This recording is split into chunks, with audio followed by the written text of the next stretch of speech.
Assalamualaikum warahmatullahi wabarakatuh. Saya akan menjelaskan materi dari mata kuliah Psikologi Pembelajaran Matematika. Materinya itu berjudul Gagasan Skema Matematika. Pengertian skema.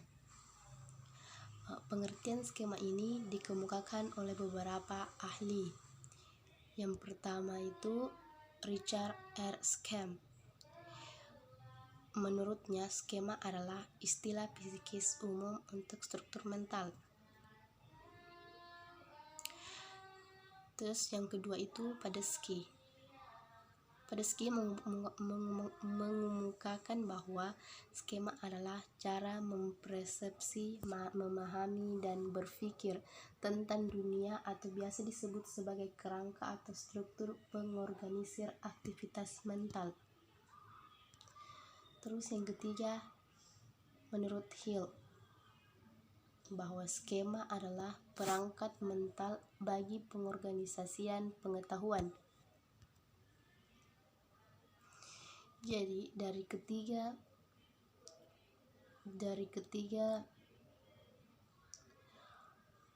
pengertian atau pendapat dari ahli-ahli di atas tentang pengertian skema, maka dapat kita disimpulkan bahwa definisi umum skema adalah perangkat mental atau struktur-struktur konsep untuk mengintegrasikan pengetahuan yang ada dalam memperoleh pengetahuan baru.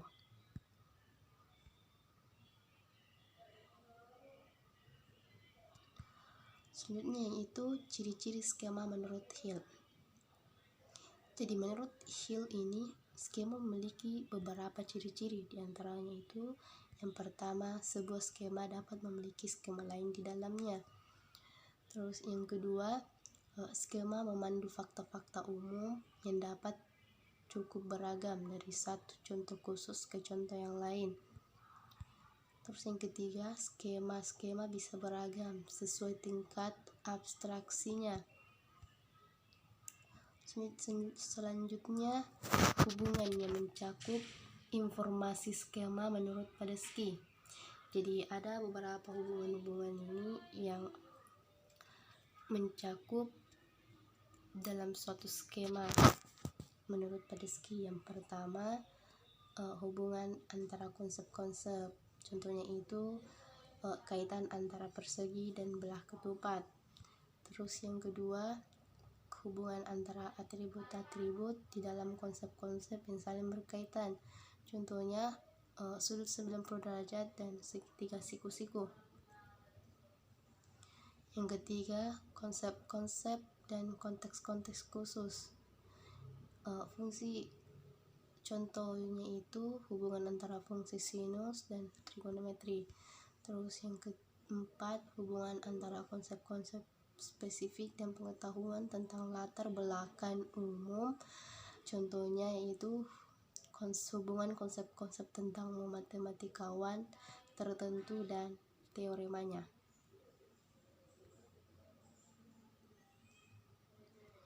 Itu skema sebagai alat pembelajaran lebih lanjut.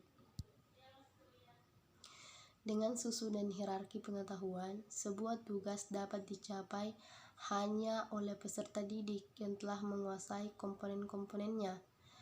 Keynes memandang bahwa analisis tugas merupakan kunci bagi pengajaran yang efektif untuk mengajarkan tugas apapun. Proses kognitif untuk memperoleh pengetahuan baru meliputi akomodasi dan asimilasi. Jadi, dalam pembelajaran skema ini diperlukan suatu proses kognitif. Sedangkan proses kognitif ini meliputi akomodasi dan asimilasi. Akomodasi sendiri adalah proses mengubah cara yang ada dalam memandang sesuatu atau gagasan yang berlawanan atau tidak sesuai dengan skema yang ada. Terus yang kedua itu asimilasi. adalah proses kognitif yang dengannya peserta didik mengintegrasikan persepsi, konsep ataupun pengalaman baru ke dalam skema atau pola yang sudah ada di dalam pikirannya. Asimilasi tidak menyebabkan perubahan, melainkan memperkembangkan skemata.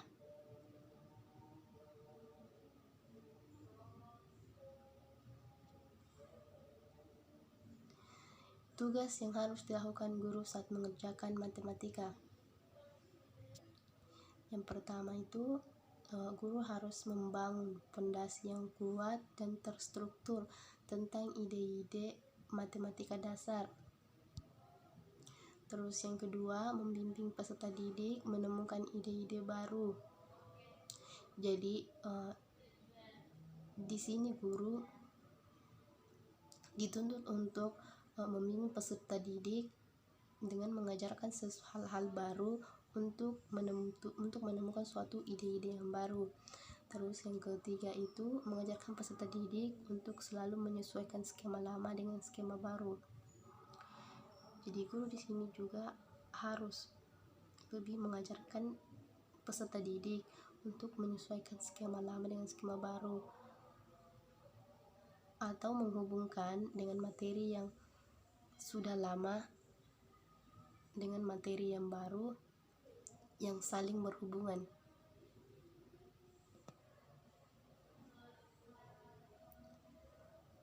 Yang terus selanjutnya itu memahami gagasan dari skema. Menurut Wald, pemahaman didefinisikan sebagai ukuran kualitas dan kuantitas hubungan suatu gagasan dengan gagasan yang telah ada. Pemahaman tergantung pada gagasan yang sesuai yang telah dimiliki dan tergantung pada pembuatan hubungan baru antar gagasan. Dalam proses pembelajaran perlu ditekankan pada pemahaman rasional. Pemahaman rasional membuat usaha yang dilakukan tidak hanya bermanfaat tapi juga penting. Ini berikut beberapa keuntungan dari pemahaman rasional. Yang pertama di sini meningkatkan ingatan. Dengan adanya pemahaman rasional ini dapat meningkatkan ingatan peserta didik. Terus yang kedua ini sedikit mengingat. Selanjutnya ini dengan adanya pemahaman rasional juga peserta didik lebih sedikit mengingat tentang suatu skema. Terus yang ketiga itu membantu mempelajari konsep dan cara baru. Terus meningkatkan kemampuan pemecahan masalah atau soal, membangun sendiri pemahaman, dan yang terakhir memperbaiki sikap dan rasa percaya diri.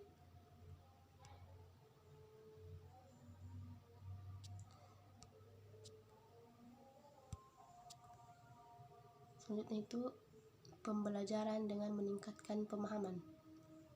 Menurut Wald, ada 3 faktor yang mempengaruhi pembelajaran di dalam kelas, yaitu 1. Berpikir reflektif peserta didik. Berpikir reflektif ini merupakan kegiatan yang aktif dan perlu usaha yang meliputi menjelaskan sesuatu atau mencoba menghubungkan gagasan yang terkait. Terus yang kedua, interaksi sosial dengan peserta didik lain dan guru. Jadi, salah satu faktor untuk meningkatkan pemahaman atau proses pembelajaran ini di dalam kelas harus adanya interaksi yang baik antara guru dengan guru, sehingga proses pembelajaran ini dapat berjalan sesuai dengan yang diinginkan. Terus penggunaan model atau alat-alat untuk belajar, contohnya itu alat peraga, penggunaan simbol, komputer, menggambar, dan bahasa lisan. Jadi di sini guru disarankan bahwa dalam menyampaikan pembelajaran harus kreatif mungkin, menggunakan berbagai alat dan media untuk menarik minat belajar peserta didik. Terus selanjutnya itu faktor-faktor lain yang mempengaruhi pembelajaran itu adalah penggunaan model-model atau alat-alat belajar. Jadi penggunaan model-model pembelajaran ini harus sesuai dengan karakter atau pemahaman peserta didik, sehingga peserta didik lebih mudah memahami dalam proses belajar mengajar di dalam kelas. Selanjutnya itu menurut Bell ada 4 ciri dari budaya kelas matematika yang produktif menurut sebuah buku yang berjudul Making Sense, di mana para peserta didik dapat belajar dari peserta didik yang lain dan juga dari kegiatan reflektif peserta didik. Adapun 4 ciri tersebut adalah: yang pertama, gagasan adalah penting, tidak peduli milik siapa gagasan tersebut. Maksud dari pernyataan tersebut bahwa suatu gagasan itu sangat penting, tetapi kita harus bisa menilai apakah gagasan tersebut layak atau baik, atau gagasan itu tidak baik dalam menentukan suatu ide. Terus yang kedua, gagasan harus dipahami bersama-sama dalam kelas. Jadi yang kedua ini bahwa gagasan harus mudah dipahami. Bukan hanya orang yang mengemukakan gagasan tersebut yang memahami gagasannya tersebut, tetapi harus semua peserta didik yang terlibat dapat memahami gagasan yang telah disampaikan tersebut.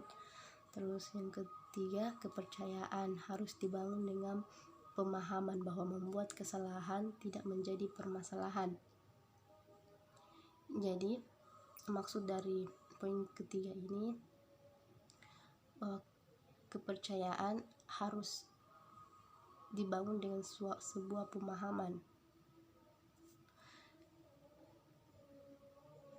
Jadi kesalahan di sini tidak dibuat menjadi suatu permasalahan, tapi kesalahan kita buat menjadi suatu motivasi untuk menambah pemahaman kita menjadi lebih baik.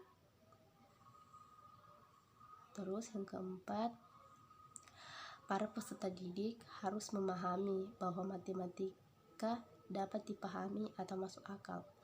Jadi banyak peserta didik di sini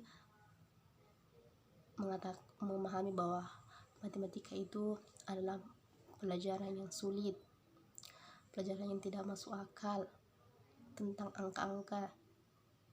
Jadi di sini pada poin keempat ini bahwa kita harus memahami bahwa matematika juga adalah suatu pelajaran yang wajib atau yang sangat perlu kita pelajari karena berhubungan dengan dalam kehidupan sehari-hari, baik itu di luar, di dalam sekolah maupun di rumah, sangat bermanfaat dalam kehidupan sehari-hari. Jadi kita harus lebih giat untuk belajar matematika, yaitu dengan pertama itu menyukai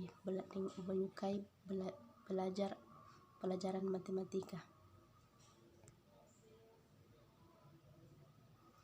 Jadi sekian dari saya, kurang apabila ada salah pengucapan mohon dimaafkan. Wassalamualaikum warahmatullahi wabarakatuh.